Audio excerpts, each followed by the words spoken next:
Hello, and welcome to the Healthy Human Podcast. My name is Callie. I'm your podcast host, and I'm so excited to have you here today listening wherever you are. If you're walking, driving, working, welcome to the podcast.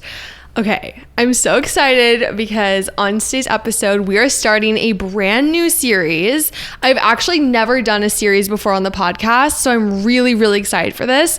It is going to be all about healing girl summer. Okay, so this is going to be probably like a 3-part series. I don't know. We'll see how it goes. But I'm thinking 3 parts for now, 3 episodes on different topics about mental health and how to have a healing girl summer, because you've probably seen this buzzword on social media. If you haven't, what is healing girl summer? Healing girl summer is all about turning inwards and working through and processing the stuff that's making you not feel like the best version of you and really healing on the inside. So I'm really excited to talk about different topics like anxiety, depression, comparison, insecurities, all sorts of things. So if you have any topics you want me to talk about, I want to just open up my Instagram DMs right now. Go flood them. Healthy But Human Pod is the Instagram. DM me any topic requests you have and I will write them down and do my best to make them happen. Okay, before we get into things though, we always start off with a self check-in. So think of the self check-in as a time to just regroup, become centered and grounded and present with how you're feeling. So wherever you are, if you're walking, if you're driving, if you're working, just take a deep inhale through your nose. Nice, big deep breath in. Fill up your lungs with lots of goodness, lots of love. And then on your exhale, slightly open your mouth, sigh it out, letting go of anything that's been holding you back, any insecurities, any mean thoughts. Let your breath wash them out of your mind and out of your body. All right, now I want to ask yourself, on a scale of 1 to 10 spice level, how are we doing? Are we feeling good? Are we feeling not so great? 10 is good, 1 is not great. So just pick a number, any number on the scale. And now I want you to ask yourself, why do I feel like that? Maybe something happened, maybe nothing happened. Just becoming aware here. Okay, now I want you to ask yourself, what is something I can do today to boost my mood? Maybe it's listening to the episode. I hope my podcast boosts your mood. Or maybe it's doing a workout with your friend, or going on a walk, or going swimming in the ocean, or eating food that makes you feel good. All the things. So just start to think about it. Pick one thing, hold yourself accountable to it. I'm holding you accountable, okay? And now, I want you to ask yourself, have I drank water in the past 30 minutes? You know the drill. If you have not drank water, or if you have, grab your water. I'm going to grab mine as well. I have it down here. And let's hydrate our hot bods. I'm trying to unscrew the lid if you're watching this. In 3, in 2, cheers to hydration. Let's go. Amazing. Okay. Now, I want you to ask yourself, have I stood up in the past 60 minutes? If you haven't stood up in the past 60 minutes, you know the drill. Stand up, shake out the legs, shake out the arms, get the blood flowing, and then sit back down. And now, asking yourself, have I adequately fueled my body today? Get real with yourself. If you have skipped lunch, I want you to pause the podcast and go get yourself some sort of food. If that's a granola bar, if that's a sandwich, if that's an avocado toast, just go get something really fast and eat it. Your body deserves it. Your mind deserves it, and come back. All right. Food is fuel. I used to be guilty of skipping lunch when I felt too busy to eat, and I can tell you for a fact, it's going to do more harm than good. So definitely go eat your food. I sound like a mom. And now I want you to ask yourself, what is something the little you would be so proud of that you've done so far in your life? It can be anything. Think about it. And now ask yourself, what is one piece of advice that I would give my 5-year-old self? So think about, if you want to grab a journal and just write out even a letter to that version of you, just writing out advice you've learned so far in your life, lessons you've learned, healing you've learned, all the things.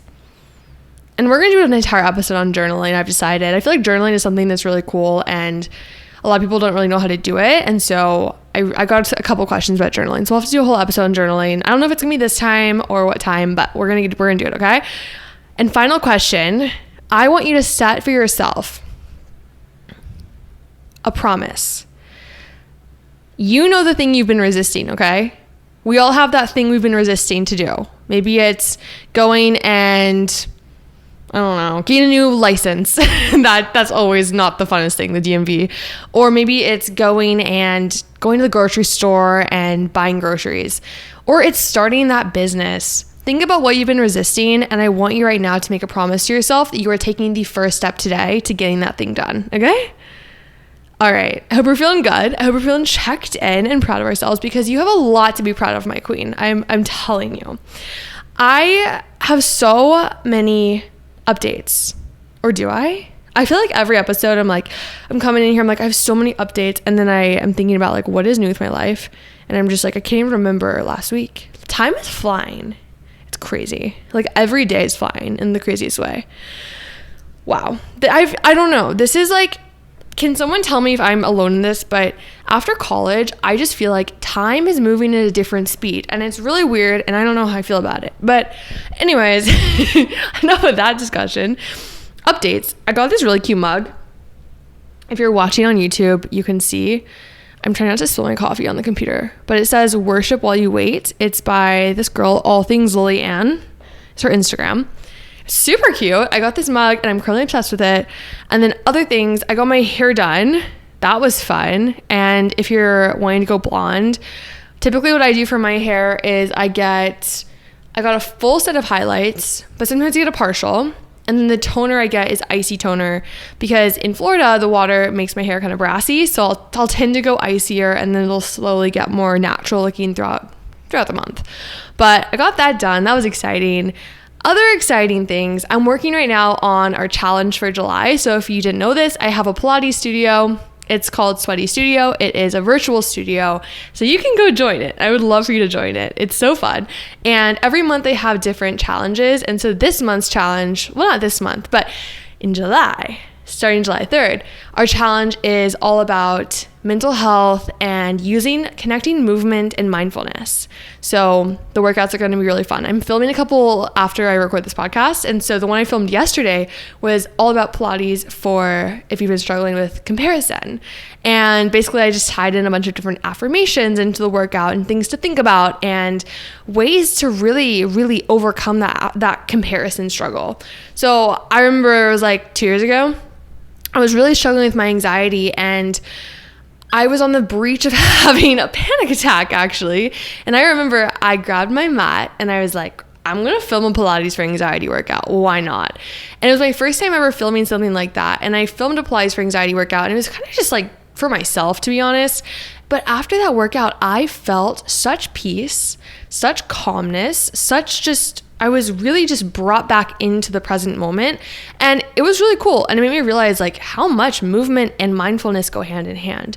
So this is just, I guess, an intro into our mental health topic or discussion, is that a lot of the times you don't have to like ball out to get your mental health better. It can be little things like going on a walk or just taking a moment to take a deep breath.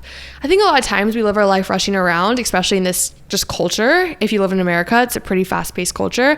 And a lot of times we forget to just breathe.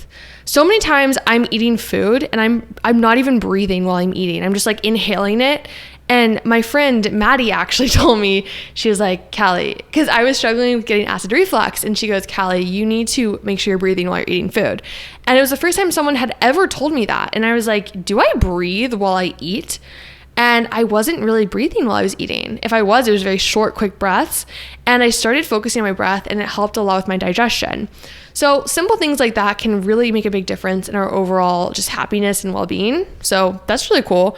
Other updates. Oh my gosh, you guys, I'm so excited. So if you didn't know this, one of my big dreams I have for the studio and just in general, I've had this dream for a really long time, is I really want to start my own in-person Pilates studio or some sort of fitness studio. And for the first time ever, I went and looked at a space in person, and it was just so surreal because I've never looked at a commercial real estate space. And I was like, oh my gosh, this is actually going to become a real thing.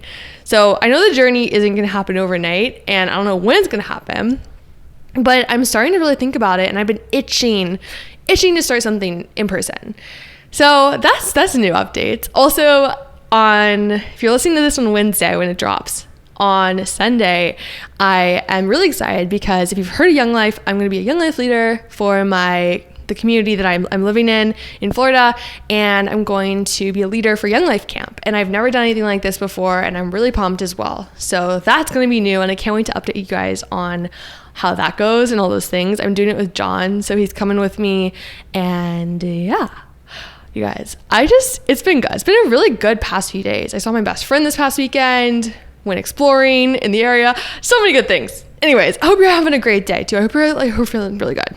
Okay, let's get into today's episode. So I asked you guys what questions do you have about mental health. And I think this episode we're going to do more of kind of an overview, just answering a bunch of different questions. You guys seem to really like the Q&A I did a couple weeks ago about just general things. And this week is the theme of mental health. So thanks guys so much for submitting questions. It makes it so much more engaging recording these podcast episodes. I feel like I'm really talking to you guys like one-on-one, which is super cool. So let's get into this thing. I'm going to read some of the questions off and I'm going to answer them. All right. So first things first is, what do you do when you feel anxious? All right, this is a very great question to kick things off. Like I mentioned before, I really did struggle with anxiety a couple years ago. So it was in 2021. The fall of 2021 is when it started to get really bad. A little backstory on me is I had a lot of life change happen all at once. I graduated college, got a new dog, went through a breakup, moved apartments, got a new 9-to-6 job, was building a business, an online business, while also trying to build my social media presence and have a life and all these things. So much was going on, and it was really I just felt like my brain could not function. I felt like I constantly had a spinning brain. I felt like I wasn't ever in the present moment. I got so just like that feeling all the time. It was really tough. And I started to struggle with just getting out of my bed in the morning. I felt like I had so much anxiety that getting out of my bed was it was so physically hard to do that for myself. So that being said, there were a lot of different things that really helped my anxiety. And if you are struggling with anxiety, please know that you're not alone. I've been there, and it definitely is not the most fun time ever, but I promise it is possible to get better. So first things first is CBT therapy is really, really an awesome place to get started. I'll have to link it in my Amazon storefront. I have a book list, but there's a book that I still have it. I'm blanking on the name. I got it on like Amazon or something. It's just called like CBT therapy, I think. Basically, it's like a self-guided book where it takes you through different questions, different prompts, getting yourself to think about the situation at hand and figuring out, okay, why is this happening? How can I overcome it? How can I rewire different parts of my brain? All these different things that a therapist would do. So it honestly reminds me of just self-therapy. CBT is really cool, and it really did a lot. CBT stands for cognitive behavioral therapy. It's really cool. Definitely check it out if you're struggling with anxiety. Another really cool thing that my therapist actually taught me is this sensory exercise. So this is really awesome. Even if you don't struggle with anxiety, like chronic anxiety, if you just have a really stressful day and you feel like you're in your head a lot, this is an awesome exercise to do. So I want you to actually do it right now while we're listening. Close your eyes if you can. And I want you to think about, what are 5 things right now? Actually, sorry. Keep your eyes open. What are 5 things right now that you can see? If you're in a room, pick out those 5 things really fast. Just look around. All right. Now, I want you to think about, what are 4 things that you can hear?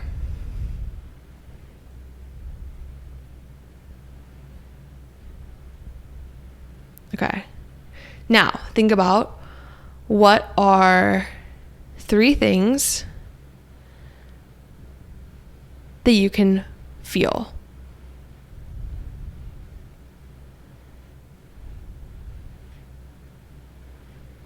Now, what are 2 things that you can smell? And lastly, what is 1 thing that you can taste?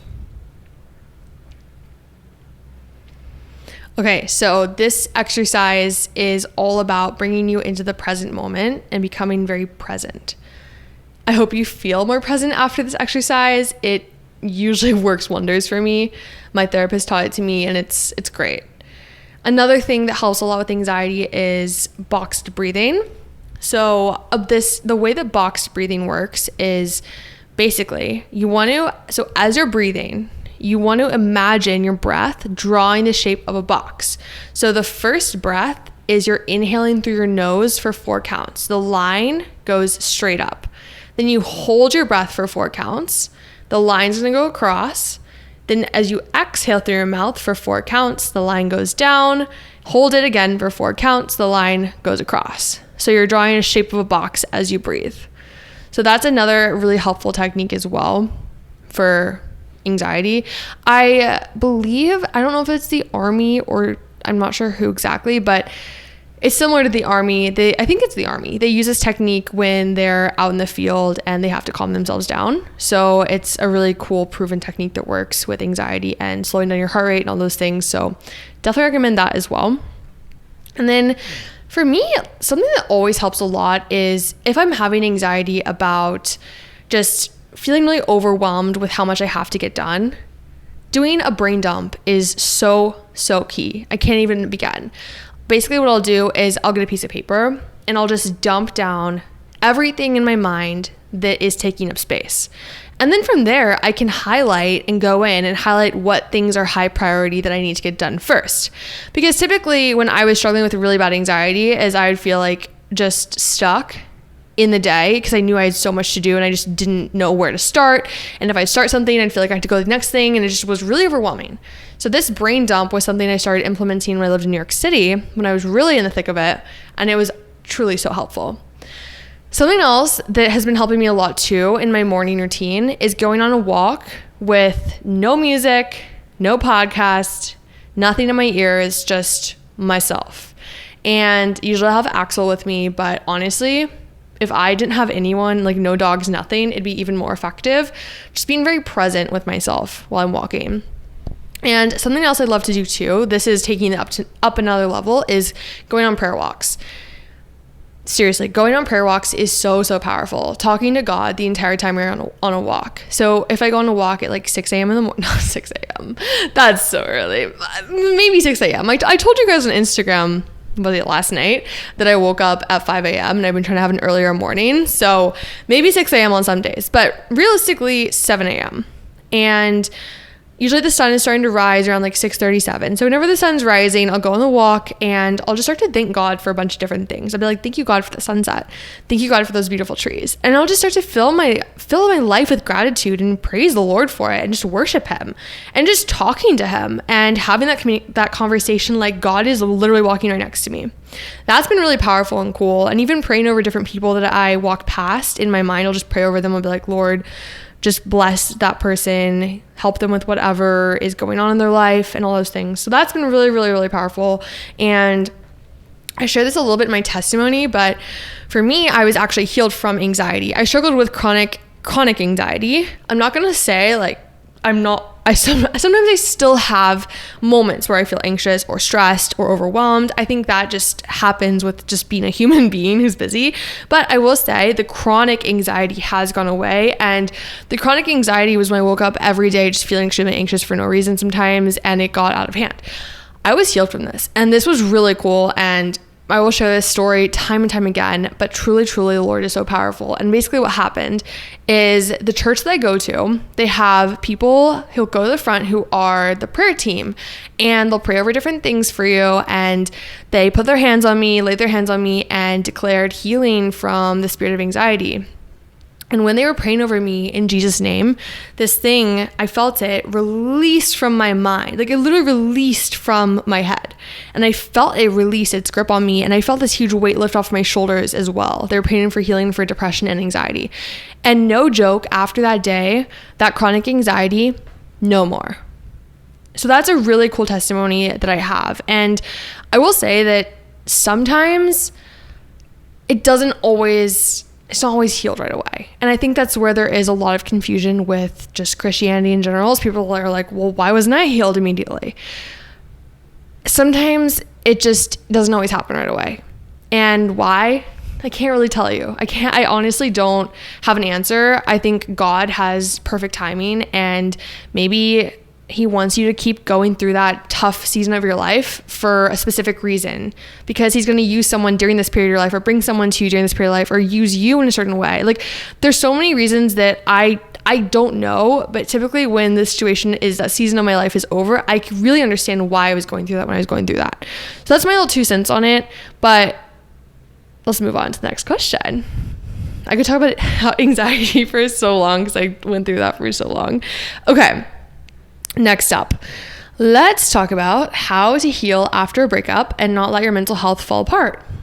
I'm so sorry that you're going through a breakup. This is definitely, can be a really painful season of life. And I went through that like a couple of years ago, and it was after a 4-year relationship in college. And I will say it was really tough, really, really tough. And one thing that helped me so much that nobody talks about, but I'll have to take a TikTok about this because this is like a life-changing hack. Voice notes on your phone.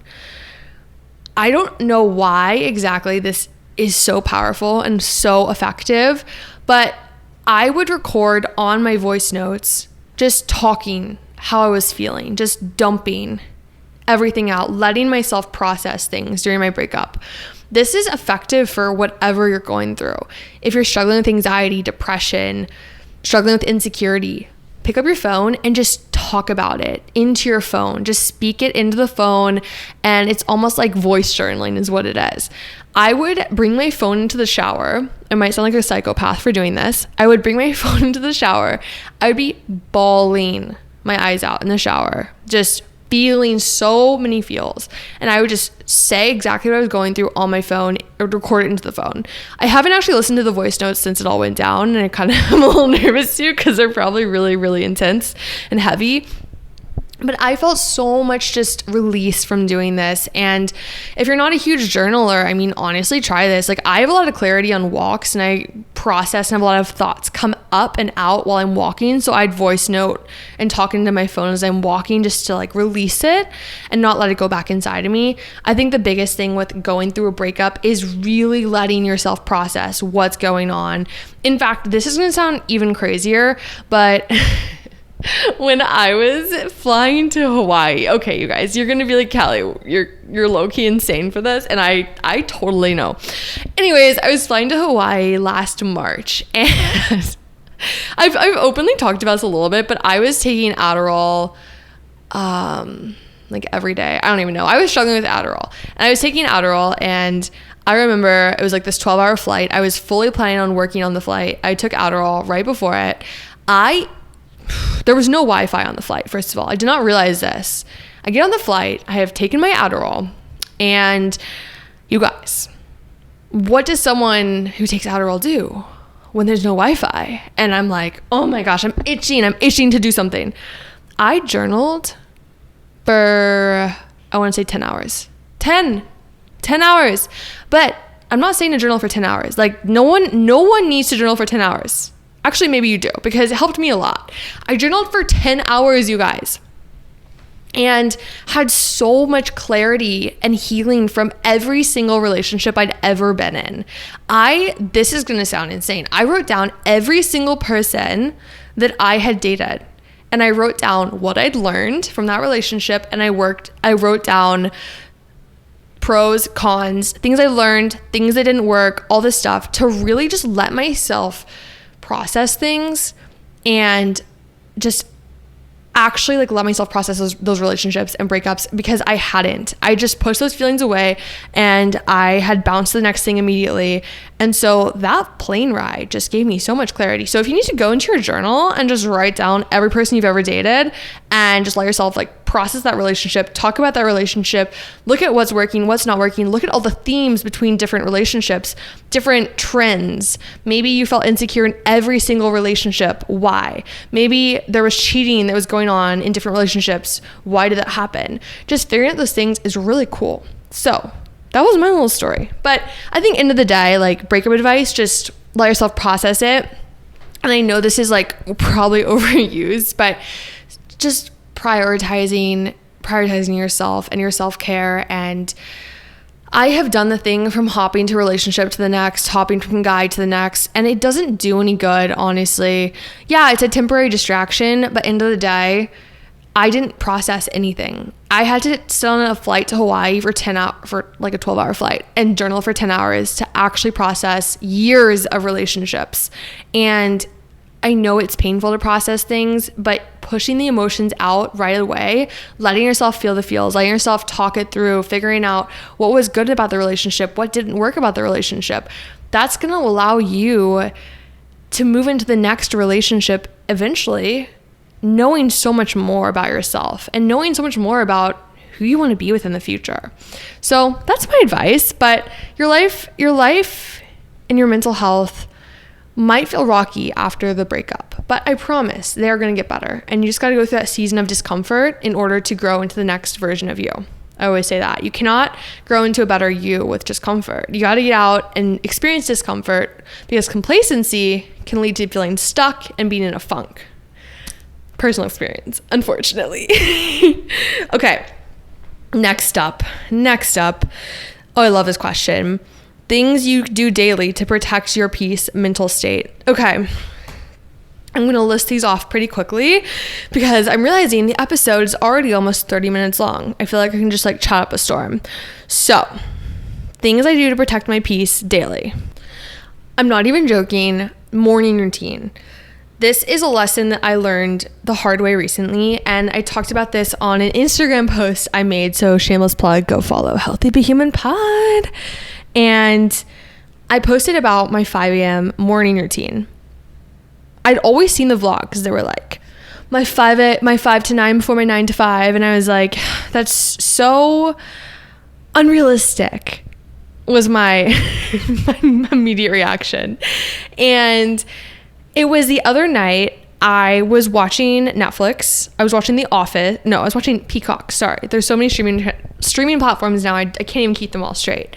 I was watching Peacock, and I remember I was watching The Office, and it was like 4 episodes of watching, and I was in that binge cycle of watching TV where I was having a really hard time stopping myself from watching.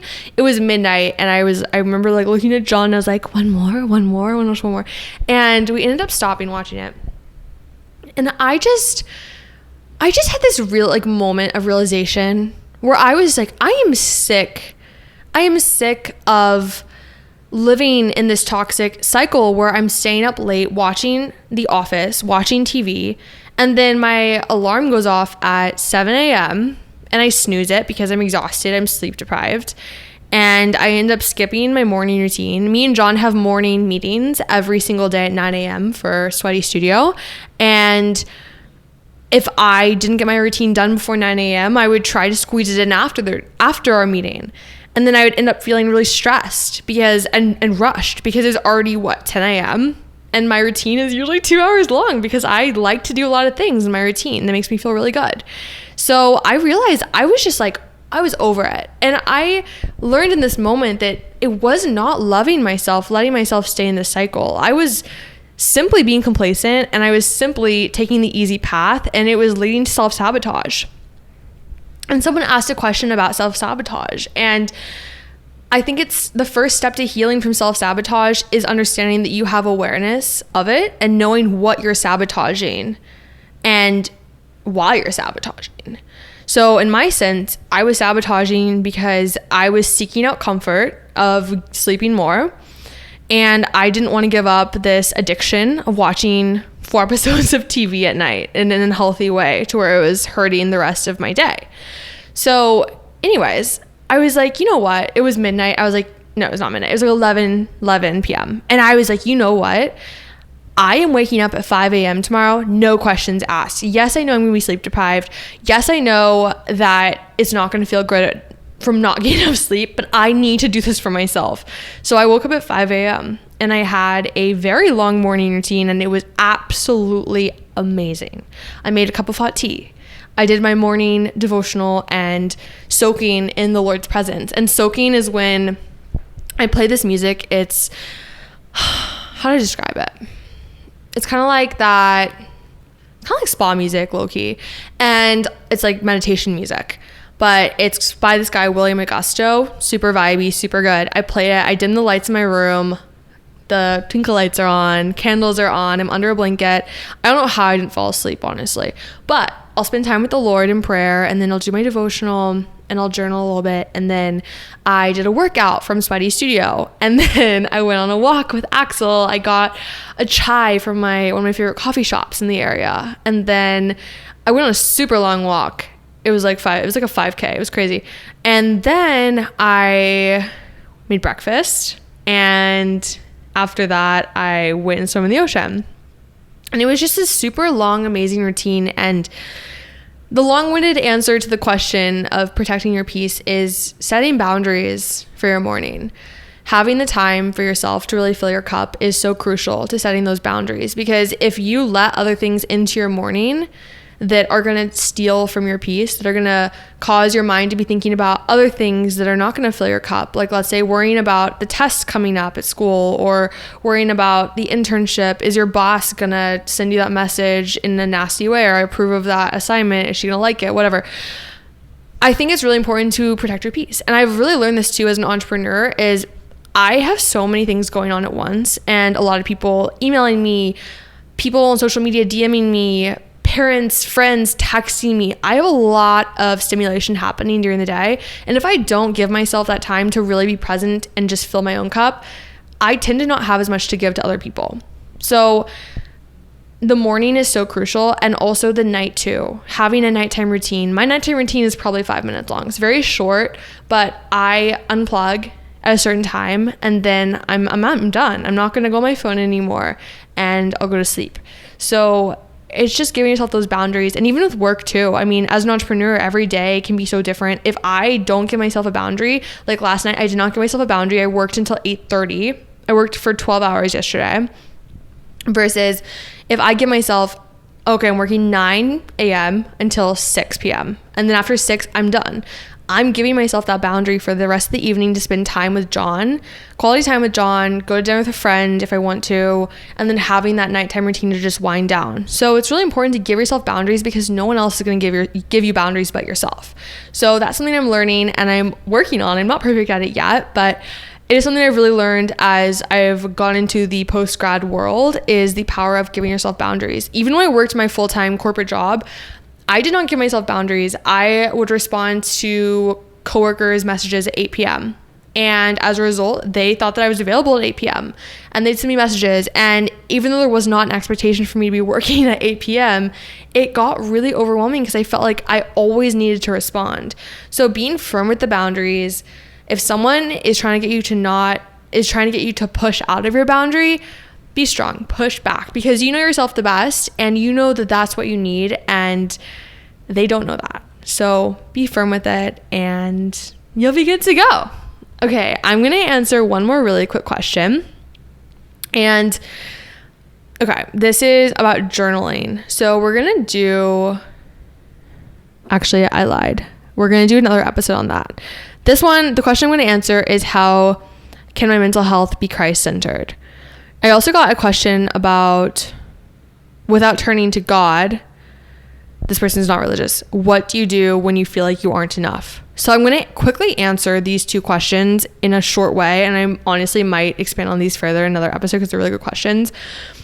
First question is, how can my mental health be Christ-centered? So as you know, if you're listening, I'm a Christian, and I'm aware that not everyone listening is a Christian. So I'm going to share my personal experience with this, and hopefully it'll help you in some way. So for Christ-centered mental health, I can say for a fact that when I was really going through my rough patch, what helped me the most was getting back into my faith. And so I got back into my faith, I think it was October of 2021. So like 2 years ago. And I remember before that, I was into the world of like astrology, all about self this, self that. And it came to this point where I realized, like, I'm just self. Like, God's power is so much stronger than mine. And while I think that I can control this, I have the power to overcome this and get better, when I started praying to God, and when I started to just give up my anxiety to the Lord, when I started to just pray for peace, I started to really feel it. And there's just so much power in the Lord. And it's cool because the Lord knows your entire timeline, and he knows when you're going to heal. He knows how you're going to heal. And when I was like, you know what, God, like, you know this more than I do. Take it. Take my life. Take this just anxiety. It's all you. I'm shoving it over to you. Guide me. I need you. That's when things got a lot better because I didn't feel like I was doing it on my own. And a devotional, I recommend this devotional constantly. Live on Purpose by Sadie Robertson. All about navigating fear and anxiety. 10 out of 10 recommend it. It's so good, you guys. And it definitely helped me a lot when I was getting back into my faith. And it helped me a lot with just daily situations I was going through. So if you are getting back into your faith, you don't know where to start, that's a really good devotional. And then also just talking to God like a best friend. Those are two things that helped me a lot with making my mental health Christ-centered. Just giving it up to him, laying it all down and being like, I can't do this by myself. Like this is you, Lord. Okay. Also, the next question though is because I know a lot of you guys, not a lot of you guys, but I honestly don't even know. But I know some of you guys are not religious. And so the question was, without turning to God, what do you do when you feel like you aren't enough? So as a Christian, I believe that we find our worth in God. We find our value in God. I mean, he created us. He tells us our value, and our value does not depend on external factors aside from the Lord. So that's what I believe. And I think that for someone who doesn't believe in God, though, something that can be really helpful is to look at, where are you putting your identity in your life? Are you putting your identity in your job? Are you putting your identity in your work? Are you putting your identity in your health and wellness? Are you identifying yourself as, my life is about being an athlete? Is your identity in being a girlfriend? I think when we place our identity in the external is when